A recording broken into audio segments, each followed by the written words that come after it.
Xin chào tất cả các bạn. Ngày hôm nay em sẽ tâm sự đến mọi người chuyện đi xuất khẩu lao động Hàn Quốc và tỷ lệ ngoại tình khi mà đi xuất khẩu nhé. Khi mà đi thì gia đình hơi nói chung là kinh tế khó khăn, nhưng mà được cái là êm ấm hạnh phúc. Nhưng mà khi về có tiền rồi thì gia đình tan nát. Đấy là rất nhiều trường hợp xảy ra như vậy. Không phải 100% nhưng mà có rất là nhiều, đặc biệt là những bạn nam sang bên này thì thường cái tỷ lệ ngoại tình nó cao hơn. Và đấy là lý do mà bây giờ rất là nhiều người đi xuất khẩu lao động thì thường đi cả hai vợ chồng. Như thế thì vừa có thể chăm sóc lẫn nhau mà lại vừa có thể giữ được cái hạnh phúc gia đình.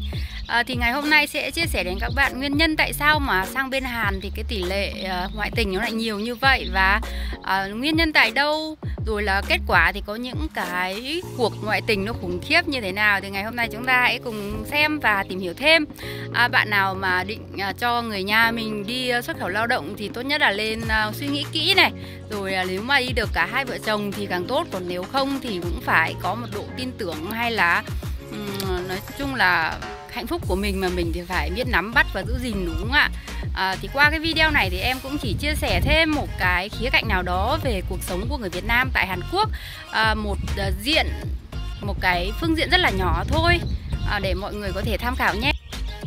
Đầu tiên thì khi mà sang Hàn thường thì là cái diện lao động lâu với các bạn, đặc biệt là những cái diện lao động mà khoảng 3, 4 năm hay là 5 năm. Thì những diện lao động như thế thì 3, 4, 5 năm mới được về thì gặp người nhà cái khoảng thời gian đấy thì rất là khó khăn. Thực ra thì nếu mà là vợ hoặc là chồng sang bên này xuất khẩu lao động thì phải xa bạn đời của mình, đúng không ạ?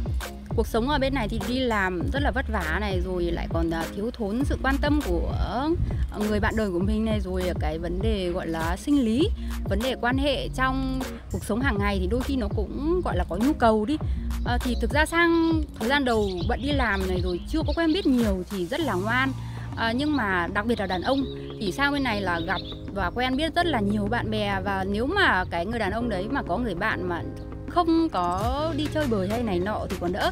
Ví dụ như các bạn chơi với một nhóm mà ví dụ sang bên này được khoảng 1-2 năm rồi, là những cái nhóm bạn, những người đàn ông ấy thì thỉnh thoảng đi bóc bánh trả tiền này, rồi hay là có một anh thì có một cô bồ rất là xinh.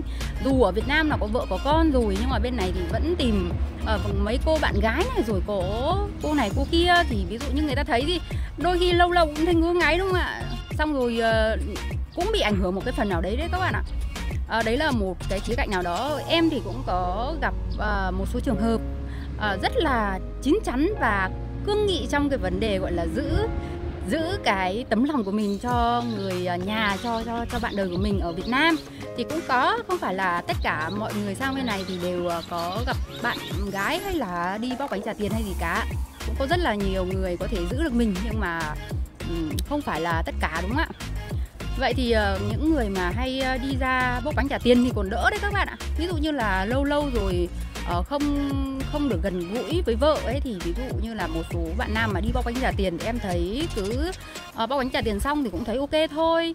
Nhưng mà đây là vấn đề nghiêm trọng hơn. Những bạn ấy là tìm bạn gái này, xong rồi có thể là gặp nhau thường xuyên này, có thể chung sống cùng nhau này, rồi sau một thời gian ở bên này 2-3 năm, ví dụ như là cái người chồng ấy cùng cái cô bạn gái đấy sống lâu rồi, ôi cảm thấy đây là tình yêu của đời mình. Trời ơi, thấy cái cô vợ ở nhà thì sinh vài con rồi, xong rồi xấu xí, mà nhất là những bạn gái ở nhà thì chồng làm được tiền thì có người chồng thì gửi về cho vợ, có người thì không đâu các bạn ạ, lại gửi về cho mẹ.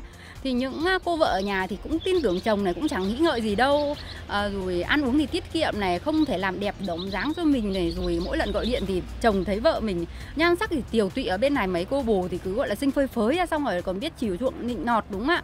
Xong rồi bên này mấy cô bồ thì làm sao ạ? Cũng ở bên Hàn Quốc lên kiếm tiền thì giỏi này, vừa xinh đẹp này, rồi ở với nhau một thời gian thì thấy ôi giời ơi hợp nhau quá, đây là tình yêu của đời anh. Thế là làm sao ạ? Dần dần thì cái cô vợ ở Việt Nam thì cũng không có thiết tha gì nữa, xong rồi là mới có ý định gọi là ly hôn này.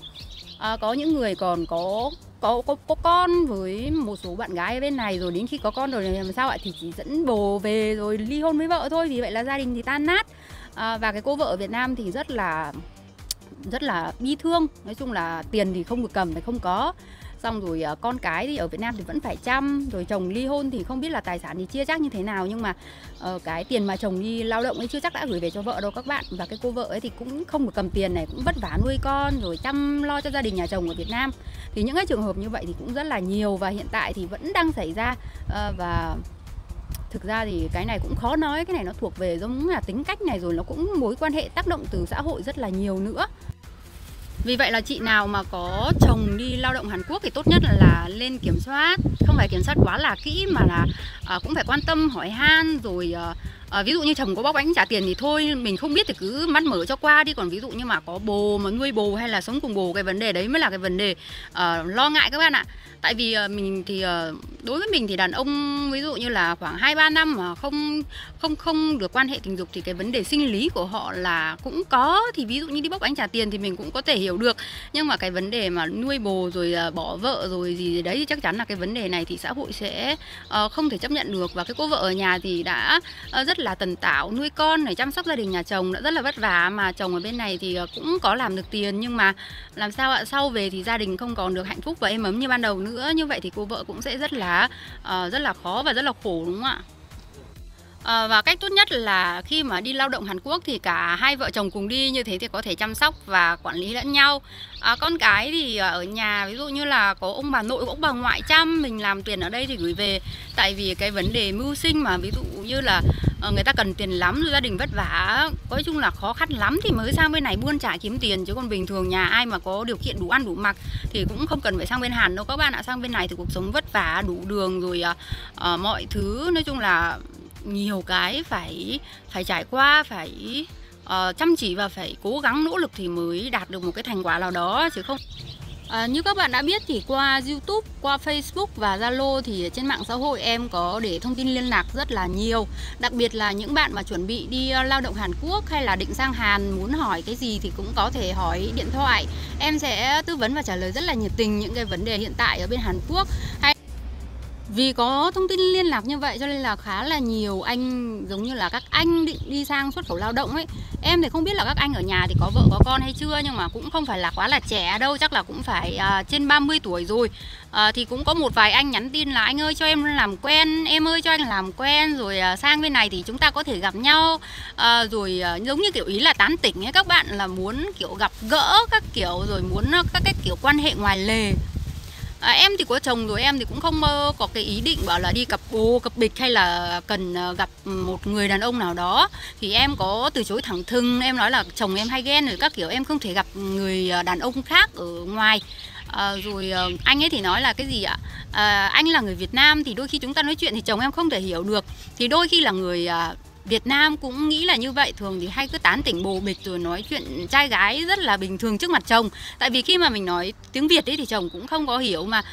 Vì vậy anh ấy cũng có ý giống như là anh với em gặp nhau đi, rồi chúng ta có nói chuyện này nọ, có tán tỉnh nhau, thì chồng em cũng có biết đâu, có hiểu được đâu. Thì một số người nhắn tin nói như vậy đấy các bạn ạ. Thì chưa sang bên Hàn mà một số anh đã có những cái ý định là tìm một số cô ở bên này để kết giao, để ví dụ như là còn tán tỉnh gặp gỡ này, rồi sang bên này có một số những cái mối quan hệ ngoài lề khác đấy. Ngày hôm nay em chia sẻ với mọi người đến đây thôi. Hy vọng mọi người like video và đăng ký kênh giúp em nhé. Và mọi người ai muốn hỏi thêm gì thì có thể inbox Zalo hoặc là Facebook cho em. Xin chào và hẹn gặp lại các bạn trong những video tiếp theo. Nhớ đăng ký kênh và like video giúp em nhé.